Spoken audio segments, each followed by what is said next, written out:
Hi, my name is Aya. You're watching Aya Reads, and I'm here to do a vlog of my most anticipated new releases.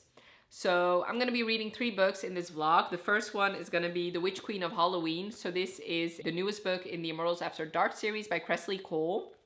This is only a novella, and I've already read this actually, and I do have to say before watching this video, you can read this without having read the other ones in the Immortals After Dark series. You just have to skip the prologue and the last chapter, but other than that, you can read this without having read the other ones.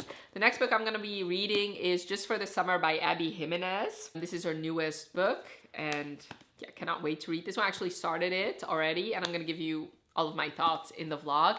And I really want to read Wild Love by Elsie Silver in this vlog. I'm going to tell you like the synopsis and everything in the vlog, so this is just me introducing it. And I really hope you enjoyed this vlog. Definitely let me know by leaving a like if you did, and I really want to thank you so much for watching in advance. So yeah, cue to the vlog. So I finished The Witch Queen of Halloween a couple days ago. I think it was a week ago actually. Anyway, moving on.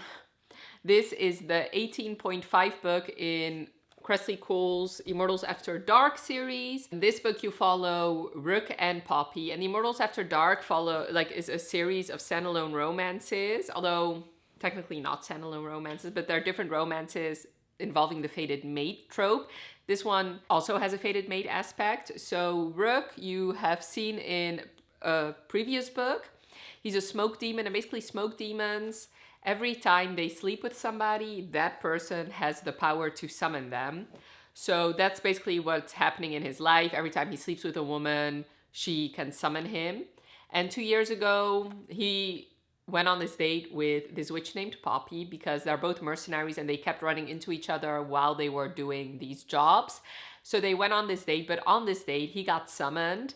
And then he didn't return to her. And ever since then, she is not the biggest fan of him. But he's been biding his time. And she, in the meanwhile, every Halloween, her powers go berserk. And all these horror movie characters kind of haunt her. So she goes to Mariquetta, who's a heroine from a previous book, and tells her about this problem. And Mariquetta tells her that she needs to go to this house. That's how she'll fix her power. So she does that. And when Rook finds out that she's going to this house, he joins. And while in this house, they have to fight off the horror movie characters, and they have to finally confront their feelings because she's actually their fated mates. That is kind of where my problem lies with this book, because I gave it 3 stars. I do love Kresley Cole's writing. I liked it in this book too. I love Rook's flirtiness. I love that. Obviously, Kresley Cole knows how to write smutty scenes. I liked all those things. And I liked Rook separately and I liked Poppy separately, but I didn't really like them together, and that is mainly because... So obviously I've read about fated mates in different series, and in some series like ACOTAR, for example, it is fine. Like the premise of the series, it's fine if somebody doesn't immediately do everything to get their fated mate. Like if somebody's biding their time, even though they know that somebody's their fated mate.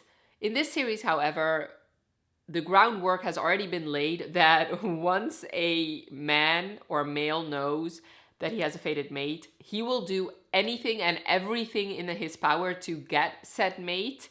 It doesn't matter what she did to him. It doesn't matter if she betrayed him in one of the worst ways. That all does not matter. He will do everything to follow her to the ends of the earth to get her. So when Rook just like let Poppy live her life and was fine leaving things be for 2 years, that just didn't sit right with me, because that is not what any other hero would do in this series. So that made me not really believe in their romance. And I don't know, but I don't feel like Kresley Cole does the friends to lovers aspect that well. I feel like she really shines with her enemies to lovers, because most of the books in the series are enemies to lovers. And also Kresley Cole just does not shine with her novellas. I've given all of the novellas less than 5 stars, and 2 of my least favorite books in the series were novellas, including this one. So I'm very much looking forward to reading the book 19. Cosmina, I think that's gonna be her book, which I cannot wait to read that one. It's still Kresley Cole. It was still fun to read. It is a book you fly through because her writing style is great. So and a 3 is definitely not a bad rating, especially not for a novella. So I would still recommend a 3-star novella to anybody. And this is great to read during Halloween, but you don't have to. You can read this any time of year, honestly. I read it, obviously I just read it, so you can read this whenever. But yeah, unfortunately not my favorite, but still a 3-star, and I still enjoyed it. I enjoyed my time reading it. So that's that. Next, I started Just for the Summer by Abby Jimenez. I'm on page 150, and this is just as compulsively readable as any other Abby Jimenez I've read. Let me give you the premise first. This one you follow Justin and Emma, and Justin wrote on like a Reddit type forum that anytime he dates a woman and then breaks up with him, the next person she dates is her soulmate, and that has happened to him multiple times. And then Emma actually responds to him and tells him that she's been having the same problem. Anytime she's dating somebody and anytime they break up, he will find his soulmate in the next person he's dating. So they decide that maybe they can cancel each other's curses out. Maybe if they date and then break up, they'll find their true soulmate. So she's a traveling nurse, so she decides to work where he lives in Minnesota for 6 months or 6 weeks. So she comes there and they decide to date for a month and then break up, and hopefully their curse will be broken. He, in the meanwhile, is dealing with his mom going to jail and him having to take care of his siblings who are a lot younger than him. And she has this mom who has been abandoning her entire life. In fact, she had to go through the foster care system because her mom was such a flaky person. In fact, her mom really reminded me of the hero's mom from Part of Your World. She has to deal with that because she still really, really loves her mom, even though her like foster sister is done with her mom and hates her. She still sees the good in her mom, but she has like some sort of mental health issues because of everything that happened, PTSD, some mental health issues. And this book, like Abby Jimenez knows how to write good, like truly good characters. Like the hero is such a sweetheart. He's such a good guy, a great guy, a guy I would love to have as my boyfriend. And the heroine is also such a good person. Like there's a scene in here on their first date actually where she sees somebody that she knows is probably has dementia.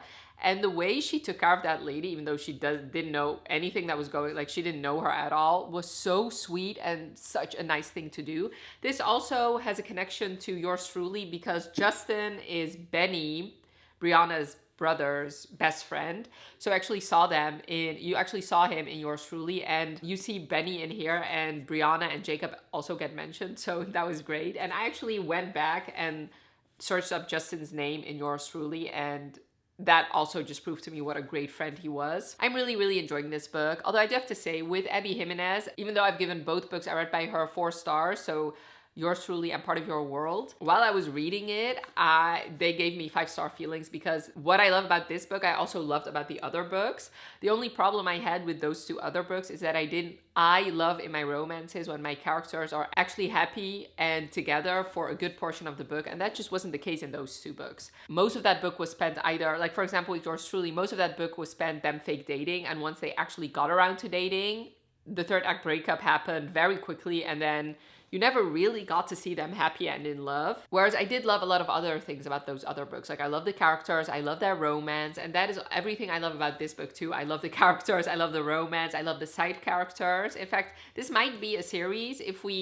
because I can see her writing a book about Emma's friend or like foster sister. So I really hope this book seems to be a little bit longer than the other 2 books I read by her. I really hope that we do get a portion of them actually in a relationship and actually happy, because if that's the case, then this is going to be my favorite Abby Jimenez because I'm really, really enjoying it. I am loving these characters so much and I'm loving this story. I think Abby Jimenez is such an amazing author. In fact, even though I haven't given her a 5-star yet, I do consider her one of my favorite authors because I fly through her books. She writes such great, amazing characters. Most of her characters have some sort of mental health thing going on or something with their parents or something with their exes. I think she does, like her characterization is amazing. And I can definitely see why she's so popular. And like I said, I love her too. So I really hope, I am really hoping that we get to see them actually happy for a while. I would love that because like I said, everything else I'm really loving about this book. So hopefully, I really am praying for this to be a 5-star. And there's a cute dog in here and he does play a role in this book too. So that is great as well. So yeah, I'm having such a great time with my most anticipated releases. Right now it is actually April 7th. So only 2 days before Wild Love comes out. And I've been seeing the early reviews and a lot of people are really loving that book. So I cannot wait to read that one. But first, obviously, my goal is to finish this tomorrow. And hopefully I can read like at least 50, maybe 70 pages today. And then tomorrow I can finish it. And then I'm all set to read Wild Love. So I will give you my final thoughts on this book once I finish it. Okay, so I am reading this book. And I just flicked to the back to the Q&A and I told you guys that, what's her name? Emma's mom reminded me of the hero's mom from Part of Your World, of Daniel's mom. And I forgot Daniel's mom's name, but it turns out this lady is the same woman that, like, Emma is Daniel's half-sister, which, what the fuck?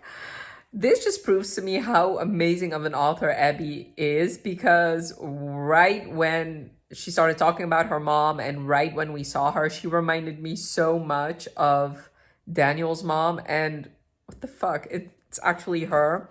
So you can read Abby's books without having read the other ones, but there are Easter eggs in there for her other books apparently. I haven't read her first series yet, but I'm pretty sure there were Easter eggs in this book and also in the other 2 books I read. So that is weird. I am interested to see if that is gonna be revealed. Oh my God, you know what I just realized? She did a DNA test at the beginning of this book. Oh my God, are we gonna meet Daniel again? Oh, I would love that. I would love that so much. Anyway, very excited to continue on. So far, I'm really, really loving it. I'm on page 188 now, and they just had their first kiss, and I am loving it so much. We just had this scene with Daniel, or with Justin and his mom, where she was drunk, and it kind of made me happy and also broke my heart at the same time. So I'm just gonna chug along and live my best life reading this book. So I am on page 253 of Just for the Summer. And this might be one of my favorite books I read this year, and definitely my favorite Abby Jimenez. I am in love with Justin. I love him so, so much. Like, he's so cute and adorable, but also sexy in ways. Like, I love how he is so attentive, so sweet, such a good guy. But I also love how he's firm sometimes too when so they obviously have this thing where they have to have 4 dates in a month, and then they have to kiss too, and he doesn't want to kiss her because of this curse thing, because he obviously he's starting to like her. He wants her to stay. I love how he's firm in that he's not actually gonna kiss her. I don't know, that just makes him so sexy to me. I love how okay, obviously I don't know which angle to use. Anyway, I love how he is with his siblings. He's such a great man and so sweet. Like, I am in love with this man. He is so adorable. And I really like her too. This book is so funny. It made me laugh. Like, I was reading this on the tram to and from work, and I just had this big grin on my face the entire time. I just love him. I love him so much. And I really am loving this book. I'm flying through it. So I do think I can finish it tonight, which is great because obviously Wild Love comes out tomorrow. But yeah, the difference in this book, I think, for me with the rest of Abby Jimenez's books is that even though, yes, they know that she's leaving by, like, at the end of summer, although obviously she's not going to leave, I don't think. But they are very clear in that they like each other. And this reminds me a little bit of Caught Up in that way, that I don't mind if there's an end date. Like, that it's going to probably be the third act conflict. But I want my couple to be clear on their feelings. And that was kind of what was missing for me in the part of your world duology. I think in this case, yes, technically they know they're leaving, but these dates feel really real. They feel like a couple. It's just that they have an expiration date, which I don't mind those kinds of stories. I'm just so in love with this book and with this hero. Like, he's definitely probably gonna be one of my book boyfriends this year and maybe of all time. I just love him so much. Like I said, I love how attentive he is. He's so sweet. And I know that Abby Jimenez is funny because, especially in yours truly, there were moments where I laughed out loud a lot throughout that book. So that is not surprising to me, but this book also just makes me chuckle a lot. I do have to say, so this is technically marked as a standalone, and technically, obviously it's a contemporary romance. It is technically a standalone, but a lot of characters from the part of your world duology make an appearance here. So I would say if you're debating whether or not you should read this one first, I guess you could read it without having read the other two, but I would definitely recommend the part of your world duology then, because if you like the characters in here, they're gonna make an appearance in those books as well. But yeah, I'm really loving it. Cannot wait to finish it. And honestly, something really horrible has to happen for me to give this anything but 5 stars. So let's hope that I'll love the last 150 pages just as much as I've loved the first 250. So yeah, I guess I'll just update you once I actually finish. Okay, so I think I forgot to say this in my last update. What I also really love about Justin is how honest he is. Like, I told you guys that these two are honest about their feelings, but I love how honest he is, that he likes her, that he loves spending time with her, that he loves the way she smells. I just love an honest man. And he was very honest upfront about his feelings. He wasn't playing any games. I like that so much. Like this, sometimes we read about these bad boys and these morally gray characters that, yes, they're fun to read about, but in no way, shape, or form do I want a man like that in my life. I have no interest nor the patience for toxicity in my life. Justin is one of those heroes that I would be the happiest girl in the world if he was my boyfriend. He's perfect. Absolutely perfect. So I just had to come back and say that because you guys need to know how perfect this man is. So I just finished Just for the Summer by Abby Jimenez, and I gave this book 5 stars. It's my favorite Abby Jimenez, and it's one of my favorite books I read this year, honestly. I really love this book. This was so beautiful. Like, I fell in love with Justin, like I said. I really loved Emma in this book.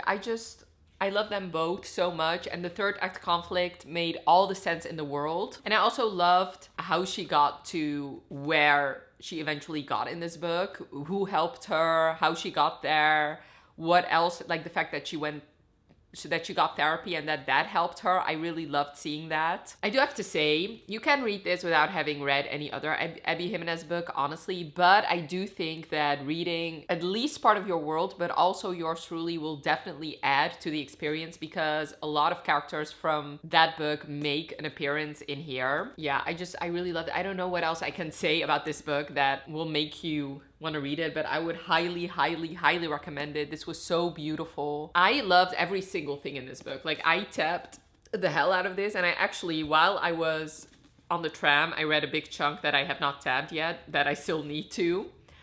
But I really loved it. Like I said, definitely, if this doesn't make it onto my favorites list, then I don't know what went wrong, because this is 5 stars. If I gave 6 stars, it would be 6 stars. I want to give it 100 stars. It was so beautiful.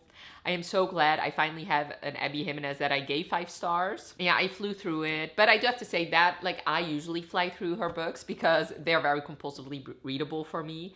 But I just really loved it. And if you can, I would highly recommend reading the Q&A because she explains a lot of things in there that retroactively made me understand why I fell in love with this book so much.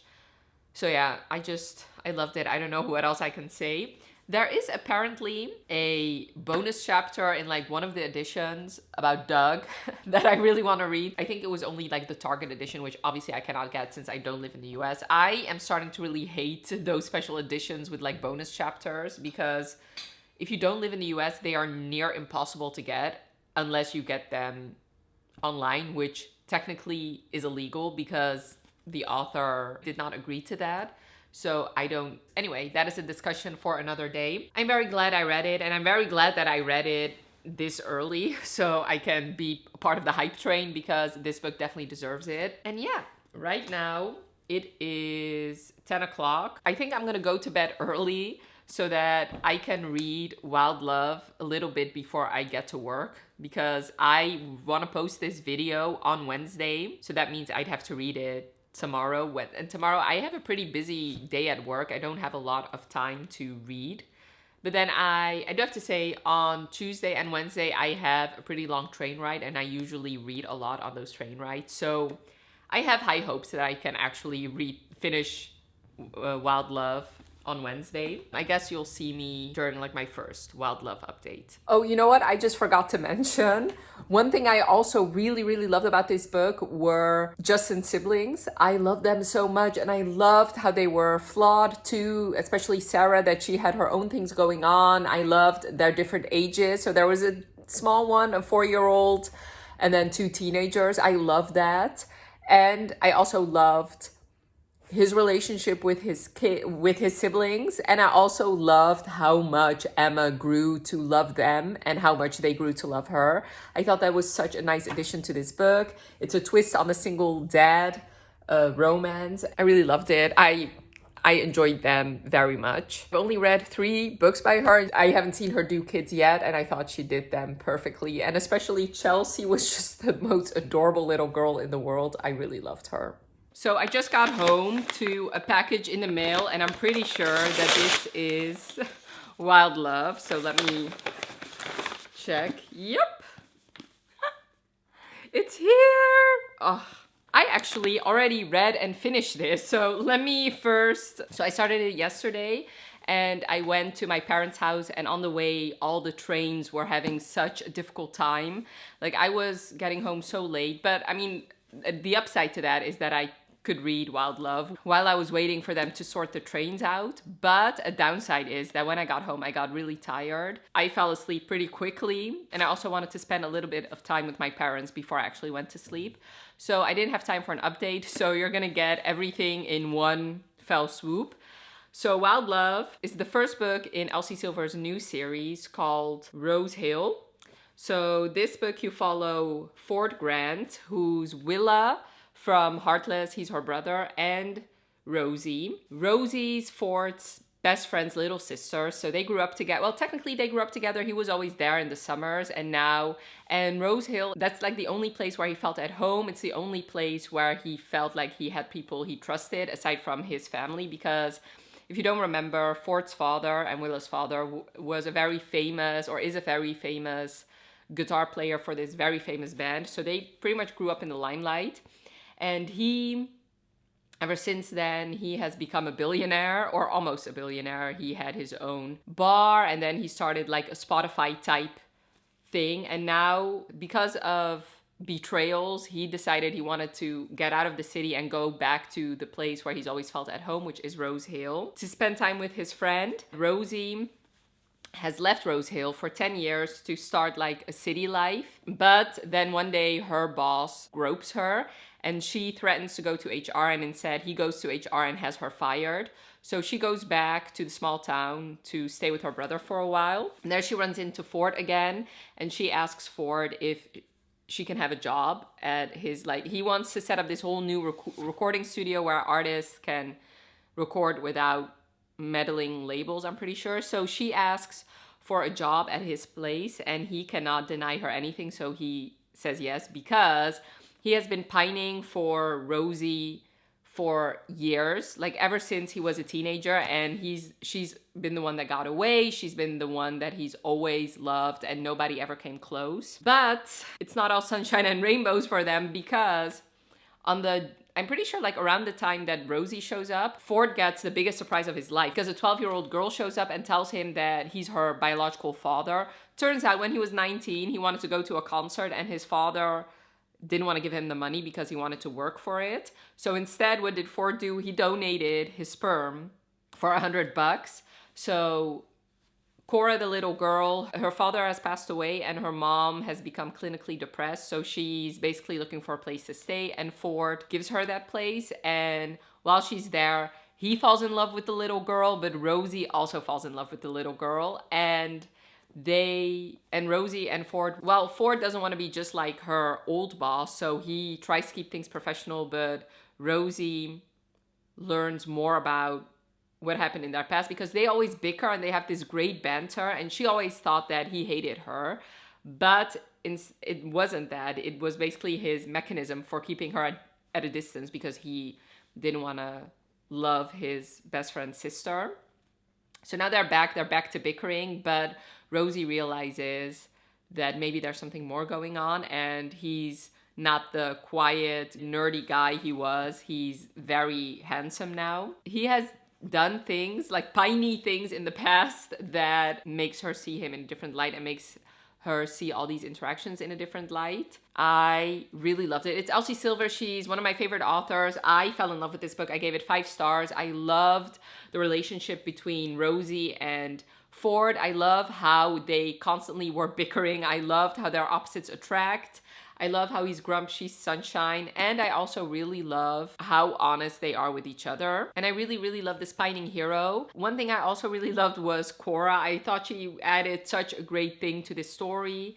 I loved how she wanted them to get together too. I loved how she also built up this wall around her. It slowly came crumbling down because of Ford and also because of Rosie. I'm already in love with this small town romance. I cannot wait to see what else she's gonna do with this series. This was both sweet and very sexy. I think Elsie Silver does know how to strike a good balance because it does take a while for them to finally confess, and it does take a while for them to have something sexual going on, and I thought that was perfect in this book because when they finally do get together, it is explosive. Like they work so well together. Like some of the scenes in here are gonna definitely live in my mind rent-free. Ford is such a great hero, and even though you guys know billionaire romances technically are not really my favorite, and even though there are some scenes in here where he definitely splurges and shows his wealth, I do like the fact that that's not the case all the time. Usually, like, he's the type of guy that would, even though he has the money, he'd rather fix things himself. Like, that is, I appreciate that because usually with the billionaire tropes, I just don't like them constantly throwing their money around. It just makes things too easy and it's just not interesting to me. And yeah, I just really love their scenes together from the beginning. Like, I love their scenes at the dock. I loved reading her old diary entries. And I loved how Ford slowly revealed how much and how long he's been pining for her. I just love that. I just love the pining hero trope. I eat that shit up. I guess those are my thoughts. It's 5 stars. So So my 2 favorites were definitely Wild Love and Just for the Summer. I cannot pick a favorite between these yet. I think I just need to sit on it for a while. Now, maybe I'll have an answer for you in my wrap up, but I do anticipate that these will show up in my favorites of 2024, unless the sequel to this I love more than this one, but I don't know, because I did really love both of them. And I had such a great time with this reading vlog, and I hope you had a great time watching this reading vlog. Definitely let me know in the comments below if you have read any of these new releases and what your thoughts were. Also, definitely let me know if you're interested in any of them. And I really hope you enjoyed this video. Definitely let me know by leaving a like if you did. And thank you so much for watching. Have a wonderful rest of your day, and I'll talk to you later. Bye.